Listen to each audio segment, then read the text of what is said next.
Bonjour à toutes et à tous et bienvenue pour un nouvel épisode de la chaîne autour de la vidéo.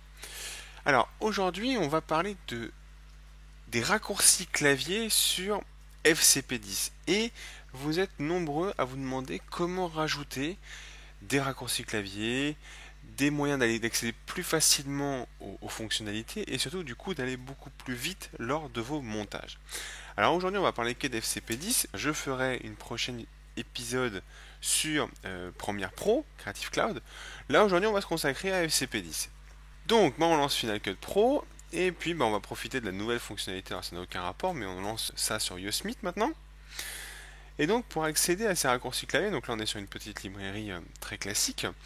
Personnaliser son clavier, c'est-à-dire faire en sorte que le clavier correspond. Vous voyez, si on va à certains endroits, on a déjà des raccourcis clavier. Par exemple, copier, c'est CTRL-C, donc classique. Après, on va avoir début de la plage, fin de la plage, voilà, input I et O. On va en avoir un petit peu par ici, donc ça c'est les plus classiques, hein. A, T, B, R, B, Z, H, donc ça c'est ceux à connaître par cœur. C'est ceux qui vous font gagner énormément de temps dans votre montage. La lame de rasoir et la sélection sont deux choses que vous devez connaître par cœur. Donc c'est simple à apprendre, sélection c'est A et la lame de rasoir c'est B. Maintenant, pour avoir accès aux personnalisations du clavier, c'est hyper simple. Alors, soit vous êtes un puriste du clavier et vous faites Alt commande K et il va s'afficher devant nous. Donc ça c'est pour ceux qui connaissent ce raccourci clavier. Maintenant pour ceux qui ne le connaissent pas, et ça a été mon cas, on se rend tout simplement dans Final Cut Pro en haut à gauche, on clique sur commande et on clique sur personnaliser et vous retrouvez le fameux raccourci clavier. Si vous avez déjà travaillé avec Final Cut Pro 10 et que vous avez déjà des claviers personnalisés, vous pouvez tout simplement en importer, c'est extrêmement simple. Vous cliquez sur importer, vous récupérez votre clavier. On peut aussi en télécharger sur le net, il y a 2-3 monteurs qui partagent leur clavier, je vous invite à aller les voir. Peut-être que c'est des bons claviers pour vous. Néanmoins, si vous voulez partir de zéro, vous cliquez sur personnaliser. Et là, il y a tous les raccourcis qui peuvent exister dans Final Cut Pro. Alors, on va retrouver toutes nos classiques, donc tout ce qui va être gestion de l'effet, la lecture, on va retrouver toutes les fonctions de lecture classique, donc par exemple lecture en arrière, la lecture en boucle, la lecture et la pause, donc la simple barre d'espace qui est ici. Maintenant, si on veut trouver des commandes qui n'ont pas de raccourci clavier, on va essayer d'en prendre une par exemple. Alors, ici, elles y sont toutes. Si on va dans un projet, on va débloquer tout ça. Voilà, on va prendre tout simplement, tiens, on va prendre la présentation du site. Voilà, on va prendre un bout. Créer un nouveau projet un peu comme on peut. Voilà. On va prendre celui-là, donc il y a mon fond qui manque, on va tout simplement prendre cette version-là, voilà. Et on la glisse ici. Alors, du coup, on va pouvoir faire des choses ici. Donc, on a déjà des raccourcis qui sont mis en place, donc maj N, maj H, maj B. Maintenant, si on veut tout simplement, allez, on va dire accélérer. Là, il n'y a pas de raccourci, donc on va accélérer par exemple 2 fois.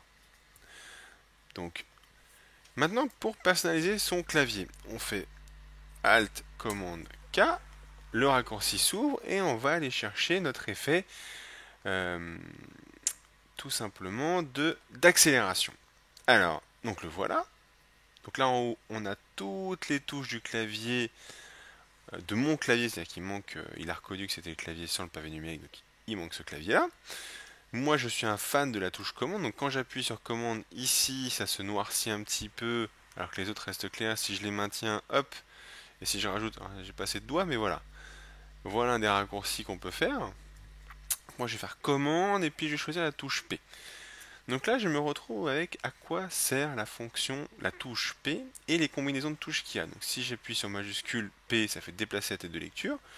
Si j'appuie juste sur P, c'est outil de position. Moi, je vais lui rajouter avec la notion de commande. Donc, je prends resynchronisation, je le mets ici. Là, il m'avertit que le clavier de défaut est la propriété de Final Cut et ne peut être modifié. Donc, on va faire une copie tout simplement. On va l'appeler clavier Guillaume. On appuie sur Entrée et voilà, on se retrouve maintenant avec donc une nouvelle fonctionnalité pour notre touche commande P. on clique sur Save. Normalement, maintenant, si je me rends ici, on retrouve, donc je recommence doucement, la gestion des effets, la fonction rapide, commande P. Alors, si on voudrait être un tout petit peu logique dans ce clavier, on va le rouvrir. Donc, Alt K, Alt commande K. On va retourner chercher notre fameux effet. Alors, il faut que je le retrouve, il est là. Donc, on a notre fameuse touche, mais je pense qu'on peut faire mieux que ça, dans le sens où on peut peut-être essayer de le nommer, ce clavier. Donc, ce qu'on va faire, donc on sait qu'ici, c'est des touches numériques. Donc là, on voit bien que celle-là est prise déjà dans cet état-là. Si j'appuie dessus, on voit bien que le commande, il est pris, le commande Alt, il est pris, donc il y a beaucoup de choses qui sont prises. Hop, on va y retourner. Il faut maintenant trouver une combinaison où, par exemple, x2, ça sera CTRL ALT. Alors moi, je fais CTRL ALT commande, et par exemple, on va choisir donc le 2, c'est le E comme ça. Voilà, donc dans cet état-là, donc là j'ai trois quand même touches enfoncées. Hein. J'ai commande, option et contrôle. Et moi, je vais y rajouter la fonction up resynchronisation rapide. Donc, on cherche commande up, on cherche donc un peu les trois touches en même temps. On prend notre raccourci. Oups, hop, clac. Et voilà. Là, on a notre raccourci qui s'est saisi directement. Donc, si je fais, donc pour avoir assez, il faut faire CTRL ALT commande et le 2. Par exemple, maintenant pour le 4, ça peut être CTRL ALT commande et le 4. Donc, si je saisis directement, et pour le 8, CTRL ALT commande et la touche 8. Ça fait que maintenant, quand je me rends dans la gestion de l'effet, je n'aurai plus besoin d'y aller parce que je sais que quand je vais taper ces raccourcis-là, automatiquement, ça va m'accélérer mon plan. Donc voilà une petite présentation du rapide clavier qu'on peut personnaliser sur Final Cut Pro 10. N'hésitez pas à me poser vos questions si vous avez des soucis de combinaison de touches ou ce qui vous paraît pas trop logique dans les claviers de base de Final Cut Pro. J'essaierai d'y répondre dans les commentaires, soit de la vidéo, soit sur le blog. Je vous dis à très bientôt pour une nouvelle vidéo.